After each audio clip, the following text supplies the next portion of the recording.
blood cancer is not one entity. In fact, blood cancer has several types, but we can broadly classify blood cancers into 4 major subtypes. So, acute myeloid leukemia, acute lymphoblastic leukemia, chronic myeloid leukemia, and chronic lymphocytic leukemia. So, as the terms were very clear, the acute leukemias are those that come aggressively and if not treated on time can lead to death of a patient. Chronic leukemias are not that deadly and aggressive immediately. Patients can survive for a prolonged period of time. However, if not treated, even those patients can succumb to the disease. Now, why is it called acute myeloid and acute lymphoblastic leukemia? As we understand, the white blood cells are composed of lymphocytes and white blood cells other than lymphocytes. If there is a cancer of the lymphocytes, it is called as lymphocytic or lymphoblastic leukemia. If it's the cancer of white blood cells other than lymphocytes, they are called as the myelocytic or myeloid or myeloblastic leukemia. Now, is the treatment the same for all? No, it is not. In fact, chronic leukemia patients, when they are treated well, they can live for more than a decade as well. However, acute leukemias need to be treated with intensive, aggressive therapy, and cure can be achieved with these therapy protocols.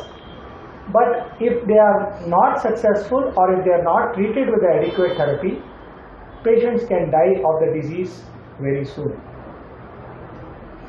So, when a patient comes with a suspicion of leukemia to us, how do we start diagnosing them, or how would we start the treatment? How do we approach the treatment? So, the diagnosis of most leukemias when a patient is referred to us is done by a simple procedure called bone marrow aspiration and biopsy. So, what is bone marrow? It is the factory site where blood cells are produced and it is located inside bones. So, just like if there is a defective piece that comes in the community, what do? You look for the source of defect, you go to the factory site. Just like that, if we see any abnormality in the blood cells or blood counts, then we go back to the factory site of blood cells, which is the bone marrow. It is a simple procedure as I described, which is often done for adults, especially in the outpatient setting without any general anesthesia. We just give a local anesthetic, numb the area and introduce a small needle, get out the bone marrow and send it for testing.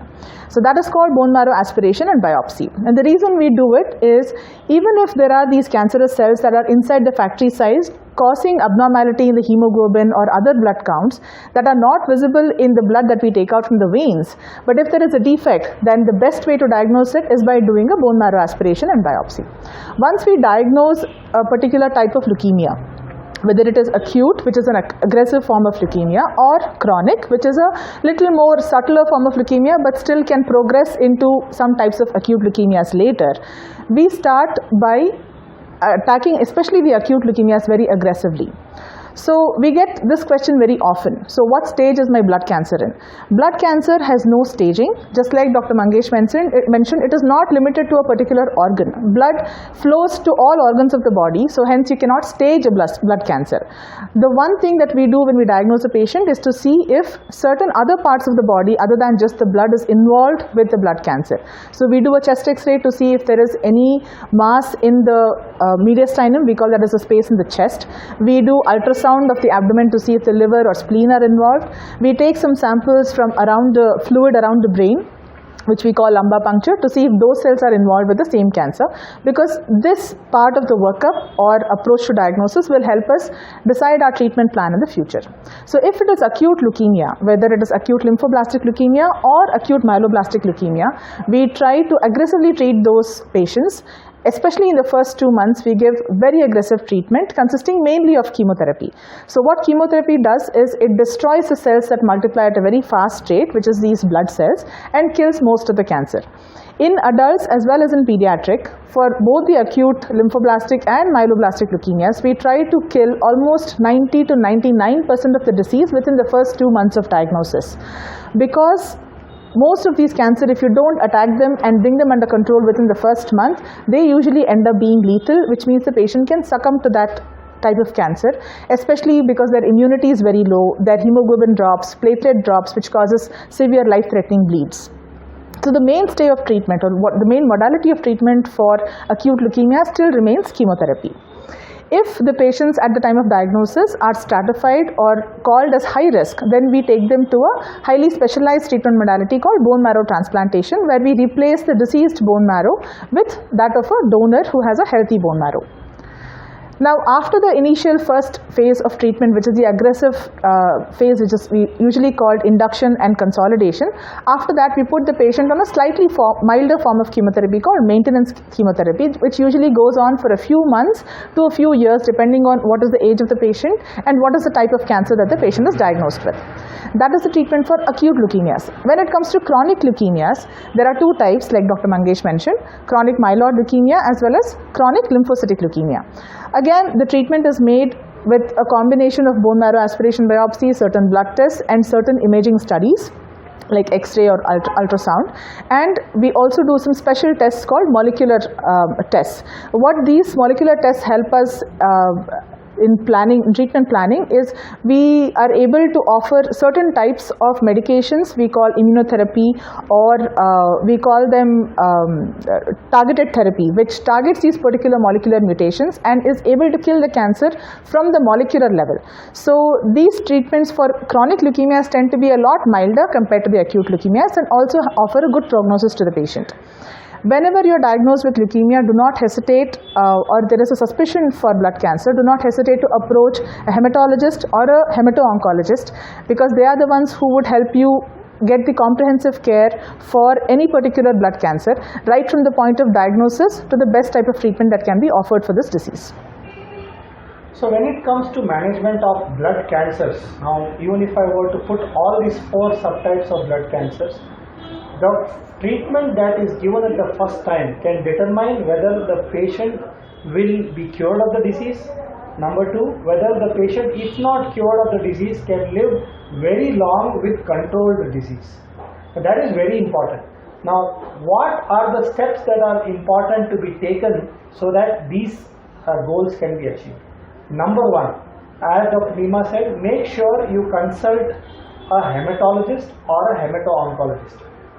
Very important, because once these experienced clinicians will evaluate your blood cancer, the entire treatment protocol can be discussed with you, and when the best treatment is offered at the first time, it is known across the globe that the best outcomes can be ensured.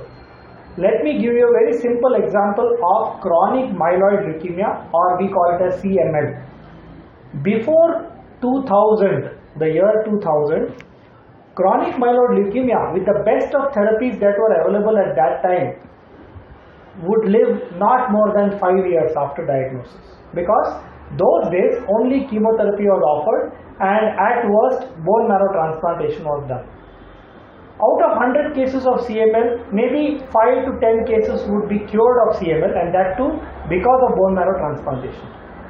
Come year 2000, a very innovative molecule which is targeting only the chronic myeloid leukemia cells, called as imatinib, was discovered, and then that was used for treatment of chronic myeloid leukemia. Now fast forward to 2021, those patients who had started on treatment with imatinib and some of the newer molecules such as nilotinib or dasatinib for CML are still living today. They not only have families, they are able to bear children, but also able to work well, and also are able to function like normal individuals. That is the impact of doing a complete evaluation at baseline and treating with the best treatment from the beginning. That would not be achieved if you are not to seek treatment from an expert. Now next is acute myeloid leukemia. There is a subtype of acute myeloid leukemia called as acute promyelocytic leukemia. Well, this leukemia, which used to be dreaded maybe 20 years ago, is now curable up to 90%. That means out of every 100 new cases of acute promyelocytic leukemia, if treated at the right time with the right treatment, up to 90% of the patients can be cured of this disease. That is the impact of the latest treatment modalities that we have today. Why just this? Many of the childhood leukemias that Dr. Nima and we treat together, many of them are curable upwards of 85 to 90%. Earlier days, there was a feeling or an understood concept that every patient with leukemia needs to be treated with bone marrow transplant. As Dr. Nima outlined, not every patient requires bone marrow transplant today. There are many patients without the bone marrow transplant are also cured today. So basically, to summarize the entire talk that we gave to you, first make sure all the right evaluation is done by an experienced hematologist or a hemato-oncologist. Number two, make sure the best treatment is taken at the first time. Make sure you discuss with your hemato-oncologist or hematologist for the best treatment plan. And step three, make sure you take the entire treatment. Do not stop treatment in between, because taking half treatment in cancer is almost like not taking any treatment, because the cancer cells come back with a bang and make sure that you are affected as bad as you were when you were diagnosed with the blood cancer again.